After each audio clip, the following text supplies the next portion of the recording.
जय हिंद साथियों, आप सभी का स्वागत है एकेडमी ऑफ सक्सेस के यूट्यूब चैनल पर। आज हम पढ़ेंगे हृदय के बारे में, अर्थात हार्ट के बारे में। आज हम जानेंगे और जानेंगे कि वह किस प्रकार से काम करता है, उसका क्या काम होता है। तो आइए शुरू करते हैं आज के इस सेशन को। सबसे पहले हम यह जान लेते हैं कि किस जीव के हार्ट अर्थात हृदय में कितने चैम्बर होते हैं, कितने कक्ष होते हैं। तो यहाँ पास हम देखें तो मछली के हार्ट में 2 कक्ष होते हैं, अर्थात उसके हृदय में 2 चैम्बर होते हैं। इनको हम कक्ष कहते हैं या फिर इनको हम भाग भी कह सकते हैं। इन चैम्बर जो है तो अलग अलग भाग में होते हैं। तो ऊपर वाले चैम्बर को जो है, जैसे कि ऊपर वाले चैम्बर को हम क्या कहते हैं, आलिंद कहते हैं। किसी भी जीव का होगा उसके ऊपर वाले चैम्बर को हम आलिंद कहते हैं और नीचे वाले चैम्बर को हम नीले कहते हैं। नीचे वाले चैम्बर को हम नीले कहते हैं। तो मछली में देखें तो कितने, एक आलिंद और एक नीले होता है। इसी प्रकार से उभयचर अर्थात जैसे मेढक हो गया, सरीसृप अर्थात सांप हो गया, रेंगने वाले जीव हो गए, उनमें देखें तो ये दो ऊपर जो है तो 2 भाग हैं। तो अर्थात 2 आलिंद हो गए और नीचे एक ही है तो एक नीले हो गया। टोटल मिला के 3 चैम्बर हो गए। इसी प्रकार से मनुष्य पक्षी में देखें तो उनमें 2 आलिंद और 2 नीले होते हैं, अर्थात ऊपर 2 भाग होते हैं और नीचे 2 भाग होते हैं। तो यह तो हो गया मनुष्य, सरीसृप, उभयचर, मछली या पक्षी के हृदय में कितने चैम्बर होते हैं, अर्थात कितने कक्ष होते हैं, कितने भाग होते हैं। उनमें से ऊपर वाले को हम आलिंद कहते हैं और नीचे वालों को नीले कहते हैं।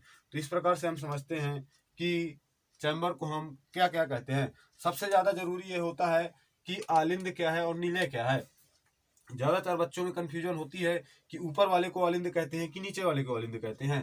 तो इसके लिए आपको देखना है कि नीचे, अब ऊपर को जैसे अपर कहते हैं, इंग्लिश में ऊपर को अपर कहते हैं। इसी का उच्चारण यदि आप लिखते हैं तो ये अपर हो जाता है। तो अपर में देखें तो आ आता है, आ अर्थात आलिंद, इस प्रकार से आप लिख सकते हैं, आ अर्थात आलिंद। और नीचे में देखें तो इसको नीचे में नी आता है और नीले में भी नी आता है। तो इस प्रकार से आप मिला के पढ़िए तो आपको जल्दी से याद हो जाएगा और आपको कभी भी नहीं भूलेगा।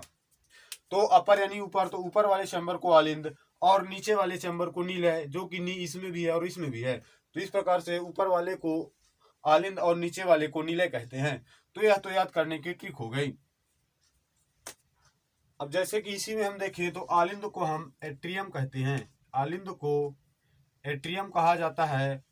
और नीले जो हो गए तो नीले को हम वेंट्रिकल कहते हैं, नीले को वेंट्रिकल कहते हैं। इंग्लिश में यदि आपसे, जैसे कि पेपर में कभी कभी इंग्लिश में भी आ जाता है, यदि आप हिंदी मीडियम के हो तो उसमें आपको लिख के आ जाएगा कि एंट्रियम क्या है, एट्रियम क्या है, वेंट्रिकल क्या है। इस प्रकार से आपसे पूछता है कि मनुष्य के हृदय में कितने एट्रियम होते हैं, कितने वेंट्रिकल होते हैं। आपको आलिंद या नीलेन ही लिख के देता है तो भी आपको समझना है कि एट्रियम हम आलिंद को कहते हैं, वेंट्रिकल हम नीले को कहते हैं। एट्रियम अर्थात आलिंद, आलिंद एट्रियम कहाँ होता है, अपर में होता है, अपर में आलिंद अर्थात एट्रियम। तो यहाँ से आप देखें तो इसी का उच्चारण करते हैं तो अपर हो जाता है। तो ये आ हो गया, ये ए हो गया, अर्थात इसकी स्पेलिंग ए होती है। तो यहाँ से ए मिलाइए और यहाँ से मिलाइए तो ए और ए मिला के एट्रियम हो जाता है। अब उसका विपरीत होता है तो वेंट्रिकल हो जाता है। वेंट्रिकल को नीले कहते हैं और नीले हमारे हृदय में नीचे वाले कक्ष को कहते हैं। अब इसके आगे हम देखेंगे कि हम हृदय का चित्र किस प्रकार से बना सकते हैं। तो सामान्यतः जिस प्रकार से हृदय का चित्र बना होता है तो उस हृदय के चित्र को इस प्रकार से बनाया जाता है। अब यहाँ देखें तो ये दोनों जो है तो ये दोनों हमेशा से ही बराबर होने चाहिए। और फिर यहाँ से एक अलग से मांसपेशी चली जाती है दोस्तों, ये जो है तो अलग से एक मांसपेशी होती है, ये इधर साइड, इसको हम राइट साइड बोलते हैं अर्थात दायां पक्ष बोलते हैं। इसे हम लेफ्ट साइड बोलते हैं अर्थात बायां पक्ष बोलते हैं। तो लेफ्ट साइड में ये जो मांसपेशी होती है थोड़ा थोड़ा पतली होती है और राइट में जाते जाते है काफी मोटी हो जाती है और फिर से जाके वह यहाँ पास मिल जाती है, यहाँ पास यह फिर से जा करके पतली हो जाती है और फिर मिल जाती है। अब इसमें हम देखें तो यहाँ पास 2 नली लगी होती है, यहाँ पास एक नली ये हो गई, एक नली ये हो गई। तो इस प्रकार से आप देखेंगे और यहाँ से भी एक नली इस प्रकार से चली जाती है, इस प्रकार से यहाँ से एक नली चली जाती है और ये इससे आकर के जुड़ जाता है। अभी हम इन सभी का नाम आपको बताएंगे और गारंटी है कि आपको ये इन सभी का नाम आपको बहुत जल्दी से जल्दी याद हो जाएगा, और हम इस प्रकार से बताएंगे आपको कि इन सभी का नाम आपको कभी नहीं भूलेगा। तो आप हमारे साथ जुड़े रहिए और हमारे वीडियो को अंत तक जरूर देखें, और यह समझते रहें कि हम इस चित्र को किस प्रकार से बना सकते हैं। यहाँ पास देखें तो यहाँ पास मात्र एक ही नली होती है, और इस प्रकार से ये जुड़ा हुआ होता है। तो ये देखें तो इस प्रकार से ये हार्ट का चित्र बन जाता है, अर्थात हृदय का चित्र बन जाता है। अब इसमें हम देखेंगे कि इसको हम क्या कहते हैं, इनके नाम किस प्रकार से होते हैं। तो अब जैसे कि मान लीजिए यहाँ कोई मनुष्य है, ये मनुष्य का पूरा शरीर है, ये हृदय हो गया जो कि फेफड़ों के बीच में होता है। ध्यान रखना है दोस्तों कि हृदय फेफड़ों के बीच में लेफ्ट साइड में होता है। हमेशा किसी भी मनुष्य के हृदय जो है तो लेफ्ट साइड में होता है। कुछ अपवाद होते हैं तो उनमें कभी कभी कुछ मनुष्यों में राइट साइड में हो जाता है, लेकिन उनको हम अपवाद के श्रेणी में मानते हैं। विज्ञान की भाषा में उन्हें अपवाद कहा जाता है, लेकिन सामान्यतः मनुष्य में ज्यादातर लेफ्ट साइड में ही होता है। अब इस प्रकार से जैसे कि ये मनुष्य के मान लीजिए पूरा शरीर हो गया, यहाँ पास हम मनुष्य ना लिख के यहाँ पास हम शरीर लिख देते हैं ताकि आपको ज्यादा अच्छे से समझ में आए।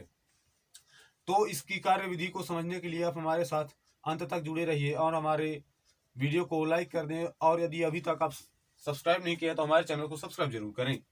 तो हम देखते हैं कि इसकी कार्य विधि क्या होती है। जैसे कि सर्वप्रथम हम यह देखें तो हम जब मुंह से सांस लेते हैं तो कहा जाता है कि ऑक्सीजन लेते हैं। तो उसमें आपको ध्यान देना है दोस्तों कि हम ऑक्सीजन के साथ साथ कार्बन डाइऑक्साइड और नाइट्रोजन और काफी गैसें अंदर ले लेते हैं। लेकिन अभी हम उस बात में नहीं चलते हैं, क्योंकि अगर उस बात को हम बताएंगे तो वो बहुत बड़ा वीडियो हो जाएगा। इसीलिए उसको हम एक अलग वीडियो बना के आपको बताएंगे कि उसमें क्या क्या कंपोजिशन क्या क्या उसमें मिला होता है।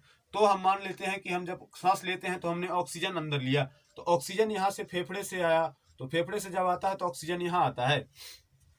ऑक्सीजन जो होता है वो डायरेक्ट हमारे हृदय में आता है, लेकिन शुरू यहाँ से होता है दोस्तों। जैसे शरीर हो गया, शरीर से जो है तो CO2 युक्त अर्थात अशुद्ध रक्त जाता है। इस रक्त में जो है तो CO2 मिला होता है। इस रक्त में CO2 मिला होता है जो शरीर से डायरेक्ट हृदय में जाता है।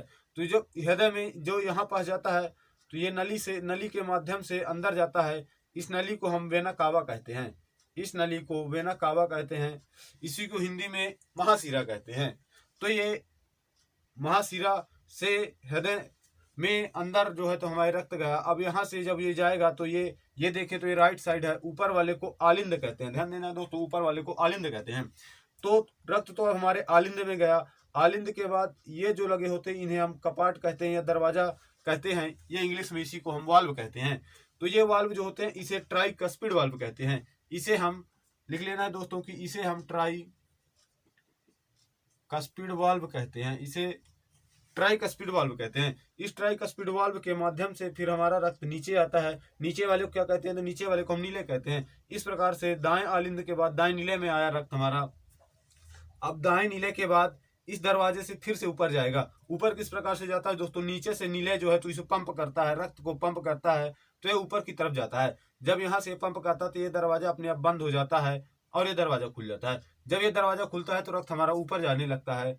अब जैसे कि जब रक्त हमारा ऊपर जाता है तो ये दरवाजा एक फिर से यहाँ पास मिला। इस दरवाजे को हम पल्मोनरी वाल्व कहते हैं। इसको लिख लेना है दोस्तों, हम पल्मोनरी वाल्व कहते हैं। इसी को यदि हिंदी में देखें तो इसको फुफ्फुस कपाट कहते हैं। हालांकि ज्यादातर पेपर में जो है तो हिंदी कम पूछता है, उनको इंग्लिश में ही लिख के आता है कि पल्मोनरी वाल्व कहाँ पास होता है, वो किससे जुड़ा होता है।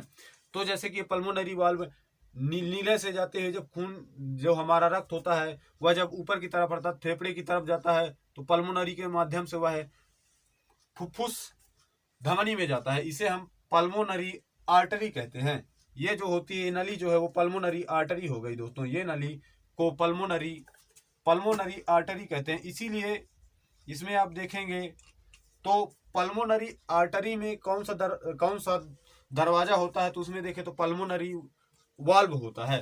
पल्मोनरी आर्टरी में पल्मोनरी वाल्व होता है। इस प्रकार से ये फेफड़े में चला जाता है। अब रक्त देखें तो ये CO2 युक्त रक्त है, अर्थात ये अशुद्ध रक्त है। इसे हम अशुद्ध रक्त जिस रक्त में CO2 मिला होता है उसे हम अशुद्ध रक्त कहते हैं। यहाँ से पूरा हमारा ये एक प्रक्रिया के द्वारा अशुद्ध रक्त हमारे फेफड़े में जाता है। फेफड़े से यहाँ से एक क्रिया विधि के द्वारा यह फेफड़ा पार करता है और यहाँ पास बीच में एक क्रिया होती है जिसके कारण हमारा जो CO2 होता है वह हमारे पुनः फेफड़े में आ जाता है और हम सांस के द्वारा उसे बाहर कर देते हैं। और O2 अर्थात जो हम ऑक्सीजन सांस के द्वारा लेते हैं, अब वह ऑक्सीजन यहाँ पास हमारे रक्त में मिल जाती है। एक क्रिया विधि होती है जिसके कारण वह मिलती है, उसको हम अगले वीडियो में समझाएंगे। तो आप हमारे चैनल से जुड़े रहिए, इसीलिए बोलते हैं कि हमारे चैनल को आप सब्सक्राइब करिए ताकि जब भी हम कभी वीडियो डालें तो आपको हमारे वीडियो का नोटिफिकेशन मिल सके। तो यहाँ से क्रिया विधि के द्वारा तो यहाँ से ऑक्सीजन रक्त में मिल गई तो ये शुद्ध रक्त हो जाता है। अब ये जो रक्त है वह शुद्ध हो जाता है। अब यहाँ से देखिए तो ये शुद्ध रक्त है। शुद्ध रक्त इन दो नलियों के द्वारा हमारे फेफड़े में, हमारे हृदय में फिर से आता है। अब जब ये हृदय में प्रवेश करता है तो यहाँ पर दो नलियां लगी होती हैं। इन दोनों नली को एक ही नाम दिया जाता है, उसे हम पल्मोनरी वेन कहते हैं। वेन अर्थात सिरा, पल्मोनरी वेन कहते हैं। पल्मोनरी वेन अर्थात इसे तो हम फुफ्फुस कहते हैं और वेन अर्थात सिरा, तो फुफ्फुस सिरा हो जाती है, फुफ्फुसीय सिरा हो जाता है। तो इस प्रकार से फुफ्फुस सिरा के द्वारा फिर ये हमारे आलिंद में आता है, ऊपर वाले चैम्बर में आता है जिसे हम आलिंद कहते हैं। तो देखिए ये लेफ्ट होता है, तो लेफ्ट अर्थात बायां आलिंद हो गया। बायां आलिंद के द्वारा फिर से यह दरवाजा जब ये नीचे को, जब यहाँ से गिरता है तो नीचे जाता है, नीचे ये द्वार को पार करता है अर्थात इस कपाट को पार करता है, वाल्व को पार करता है। इस वाल्व को डाइकस्पिड वाल्व कहते हैं। जैसे इसे ट्राइकस्पिड वाल्व हम कहते हैं। ध्यान देना है कि राइट वाले को ट्राइकस्पिड वाल्व कहते हैं और लेफ्ट वाले को डाइकस्पिड वाल्व कहते हैं। ये तो राइट वाले की हो गई, इसी में हम डाई लगा देते हैं। डाइकस्पिड वाल्व जो है तो लेफ्ट वाले को कहते हैं। अब ये डाइकस्पिड वाल्व पार करता है हमारा शुद्ध रक्त। ध्यान देना दोस्तों, अब हमारे पास शुद्ध रक्त है। ये शुद्ध रक्त यहाँ आया और ये नीले में आ जाता है। कौन से नीले में? तो लेफ्ट अर्थात बाएं नीले में आ जाता है। बाएं नीले में रक्त आने के बाद यह नीले यहाँ से इस रक्त को पंप करता है, तो इस नली के माध्यम से रक्त हमारे पूरे शरीर में पुनः आ जाता है। तो ये जो है तो ये O2 अर्थात शुद्ध रक्त हमारे शरीर में आता है। शुद्ध रक्त हमारे शरीर में आता है। अब यहाँ पास देखें तो यहाँ पास फिर से हमें एक दरवाजा मिला है। तो ये इन दो दरवाजे जो अर्थात ये जो वाल्व होते हैं इनका नाम इस नली से जुड़ा होता है। इस नली को हम एओर्टा कहते हैं। इस नली को इंग्लिश में एओर्टा कहते हैं। तो इस नली को जब एओर्टा नली कहते हैं तो इसमें जो दरवाजा लगा होता है उसे एओर्टिक वाल्व कह देते हैं। तो इस प्रकार से एओर्टिक वाल्व के द्वारा हमारा शुद्ध रक्त जो है तो हमारे शरीर में पुनः आ जाता है। अब देखें दोस्तों, तो यहाँ से जब ये पंप करता है तो एओर्टिक नली के माध्यम से जो है तो खून हमारे शरीर में आता है। अब इसी में एक कई बार प्रश्न पूछ लेता है कि ऊपर तो जो है अलिंद हो गया और नीचे निलय हो गया, तो इसमें आप समझें दोस्तों कि मजबूत कौन सा होगा, निलय होगा कि आलिंद होगा। तो आप ध्यान देंगे दोस्तों कि निलय जो है वो पंप करने का काम करता है, अर्थात उसमें प्रेशर पड़ता है। जब वो दबाता है अर्थात तो उसको प्रेशर से दबाता है तो खून ऊपर जाता है, तो इसीलिए उसमें दबाव पड़ता है। उसी दबाव के कारण इसे मजबूत बनाया जाता है। अगर यह मजबूत नहीं होगा तो यह झिल्ली नुमा जो होता है वह फट जाता है। इसीलिए आलिंद की अपेक्षा निलय जो होता है वह मजबूत होता है। तो ये तो हो गई हमारे हृदय की पूरी कार्यविधि। आप देखें तो अशुद्ध रक्त, हमारे हृदय ने अशुद्ध रक्त लिया, अशुद्ध रक्त को वह फेफड़े में भेजा, फेफड़ा में एक क्रिया होती है, उस क्रिया के द्वारा हमारा पूरा रक्त शुद्ध होता है। वह शुद्ध रक्त फिर से हमारे हृदय में आता है। पहले अशुद्ध रक्त हमारे राइट साइड में होता है। ध्यान देना है, प्रश्न पूछ लेता है कि अशुद्ध रक्त हमारे हृदय में कहाँ पास जाता है, तो अशुद्ध रक्त राइट साइड में जाता है अर्थात दाएं साइड जाता है। उसके बाद फेफड़ा के द्वारा कहाँ आता है, तो फेफड़ा के द्वारा लेफ्ट साइड हमारे हृदय में आता है। फेफड़ा के द्वारा लेफ्ट साइड जो है तो शुद्ध रक्त आता है। फिर वहां से जो है तो वेन, सॉरी दोस्तों वेन नहीं, वेंट्रिकल कहते हैं। वेंट्रिकल अर्थात निलय होता है। निलय जो है तो वहां से पंप करता है तो एओर्टा के माध्यम से फिर से हमारे पूरे शरीर में आ जाता है। और शरीर में आने के बाद फिर से एक प्रक्रिया के द्वारा यह खून जो है तो अशुद्ध हो जाता है और फिर से वह अशुद्ध रक्त हमारे हृदय में फिर से जाता है और फिर फेफड़े में जाकर के शुद्ध होता है, फिर से हमारे हृदय में आता है और वह फिर से शरीर में आता है। यह प्रक्रिया हमारे शरीर में चलती रहती है। तो आप देखें तो यहाँ पास हृदय का कार्य क्या है कि खून को, अशुद्ध खून को लेता है और पंप करके उसे फेफड़े में भेजता है ताकि शुद्ध हो जाए। फिर शुद्ध खून को हमारे शरीर में भेजता है तो फिर से वह खून अशुद्ध हो जाता है। तो आप यहाँ देखें तो हृदय का काम केवल इतना है कि वह रक्त को शरीर से और फेफड़े से लेता है और पंप करके शरीर और फेफड़े दोनों जगह भेजता है। तो जैसे कि आप ध्यान दिए होंगे तो पुरानी फिल्मों में हमेशा बोला जाता है कि जब किसी से प्रेम होता है तो उसमें आपके दिल की भूमिका बहुत बड़ी होती है। तो आपको कभी भी किसी की झूठी बातों में नहीं फंसना दोस्तों। आपको इसीलिए साइंस पढ़ाई जाती है ताकि आप सच पर विश्वास करें। आप हमेशा सच पर विश्वास करें और ध्यान देना है कि दिल जो होता है उसमें प्रेम की कोई भी भूमिका नहीं होती, अर्थात प्रेम करने में दिल आपका बिल्कुल भी साथ नहीं देता है, उसमें आपके दिमाग का साथ होता है। तो इसी प्रकार से आप हमारे साथ जुड़े रहिए। हम आपको दिमाग के बारे में भी एक एक वीडियो आपको दिमाग के बारे में भी लाएंगे और उसमें बताएंगे कि किस प्रकार से आपको जब किसी की तरफ आपका आकर्षण होता है तो उसमें कौन सी जो होते हैं दिमाग का कौन सा भाग कार्य करता है। इसके लिए आप हमारे चैनल को सब्सक्राइब जरूर कर लें ताकि जब भी हम आप वीडियो डालें तो आपको नोटिफिकेशन मिलता रहे। अब इसके आगे हम देखते हैं। तो इस प्रकार से अब हृदय की तो पूरी क्रिया विधि हो गई। कभी कभी प्रश्न पूछ लेता है कि हृदय में कितने भाग होते हैं, हृदय में कितनी जो है तो हृदय की झिल्लियां जो होती हैं वो कितनी होती हैं। तो इसमें देखें तो ये एक झिल्ली ये हो गई, एक झिल्ली ये होती है अंदर वाली और एक ये बीच वाली होती है। एक झिल्ली इसमें भी होती है, ये जो होती है ये मांसपेशी होती है। तो अब इसको भी कुछ नाम दिया जाता है। इसमें देखें तो अंदर वाली को इंडोकार्डियम कहते हैं। अंदर वाली झिल्ली को इंडोकार्डियम कहते हैं और बाहर वाली झिल्ली को आप देखें तो पेरिकार्डियम कहते हैं। अंदर वाली को इंडोकार्डियम, बाहर वाली को पेरिकार्डियम और जो बीच में होती है उसे हम मायोकार्डियम कहते हैं। लेकिन ये जो मांसपेशी होती है बीच वाली वो यहाँ तक होती है। यहाँ पास आप देखें तो ये जो है तो यहाँ पास से ये मांसपेशी जो है सेपरेट करती है, इसीलिए ये जो सेपरेट करती है, जो सेपरेट करने का काम करती है उसे हम कार्डियम सेप्टम कहते हैं। ये जो मांसपेशी होती है हमारे हृदय को दो भागों में सेपरेट करने का काम करती है उसे हम कार्डियम सेप्टम कहते हैं। सेपरेट अर्थात दो भागों में विभाजित करने का काम करती है उसे हम कार्डियम सेप्टम कहते हैं। तो एक बार फिर से रिपीट करते हैं दोस्तों। शरीर से हमारे अशुद्ध रक्त जाता है हमारे हृदय में हमारे दाएं आलिंद में जाता है। दाएं आलिंद में ट्राइकस्पिड वालों को पार करता है। ट्राइकस्पिड वालों के बाद वह दाएं नीले में जाता है। दाएं नीले जब उसे ऊपर की तरफ पंप करता है तो ट्राइकस्पिड वाल्व बंद हो जाता है और यहाँ पास जो होता है पल्मोनरी वाल्व खुल जाता है और वह पल्मोनरी आर्टरी के द्वारा फेफड़े में चला जाता है। इसी को पल्मोनरी आर्टरी को हिंदी में फुफ्फुस धमनी कहते हैं। फुफ्फुस धमनी एक ऐसी धमनी होती है जिसमें अशुद्ध रक्त बहता है, बाकी सभी धमनियों में हमेशा से ही शुद्ध रक्त बहता है। अब इसके बाद जब ये यहाँ से चली जाती है फुफ्फुस धमनी के द्वारा फेफड़ा में गया, फेफड़े में शुद्ध होता है। शुद्ध होकर के ये फुफ्फुस सिरा में आता है। इसी को इंग्लिश में पल्मोनरी वेन कहते हैं। अब फुफ्फुस सिरा के द्वारा यह हमारे हृदय में लेफ्ट साइड आलिंद में आता है और डाइकस्पिड वालों को पार करता है। फिर लेफ्ट नीले में जाता है अर्थात बाएं नीले में जाता है। बायां नीले फिर से इसे पंप करता है तो डाइकस्पिड वाल्व बंद हो जाता है और एओर्टिक वाल्व जो है तो खुल जाता है। एओर्टिक वाल्व के माध्यम से एओर्टा में अर्थात महाधमनी में जाता है। महाधमनी फिर से इसे पुनः हमारे शरीर में पहुंचा देती है। महाधमनी के द्वारा हमारे शरीर में आ जाता है और इस प्रकार से शरीर में आकर के फिर वह खून जो है तो अशुद्ध हो जाता है, उसमें CO2 मिल जाती है। अब यह जो पूरी क्रिया होती है तो इसमें एक आवाज आती है दोस्तों। जब ये दरवाजे जो होते हैं तो जब बंद होते हैं और खुलते हैं तो उसमें हमेशा से ही आवाज आती है। तो जब यह दरवाजा खुलता है तब आवाज लब की आती है, जब दरवाजा बंद होता है तब आवाज डब की आती है। तो जब दरवाजा खुलता है तो लब की आती है और जब दरवाजा बंद होता है डब की आती है। तो जैसे कि आप हमेशा से ही यह सुनते आए होंगे कि हमारे दिल की जो धड़कन होती है वह धक धक करती है, तो इसमें भी आपको हमेशा से ही झूठ बताया गया है, आपको फंसाया जाता है।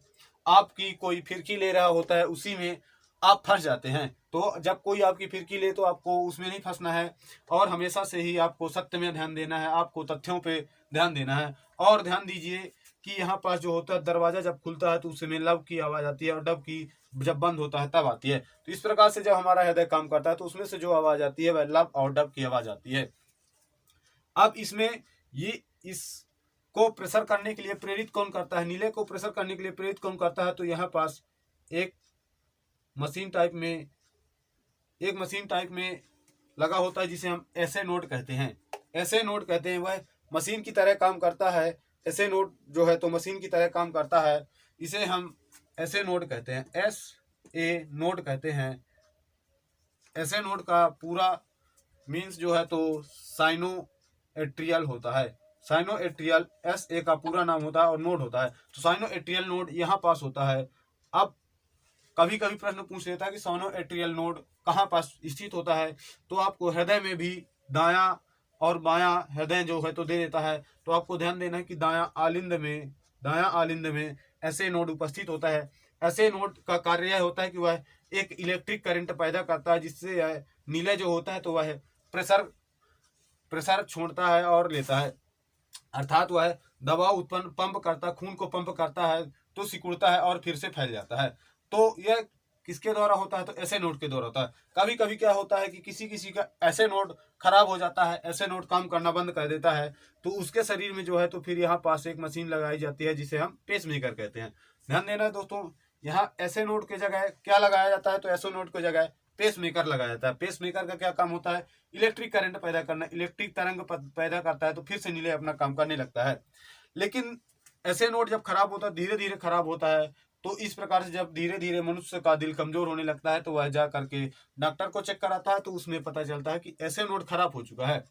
तो वहां पास डॉक्टर क्या कहते हैं, बाईपास सर्जरी के द्वारा उसमें पेसमेकर लगा देते हैं। हार्ट की जो सर्जरी होती है उसे हम बाईपास सर्जरी कहते हैं। तो इस प्रकार से आपने समझा कि जो हमारे हृदय का है, हमारे दिल का कार्य क्या होता है, वह किस प्रकार से कार्य करता है।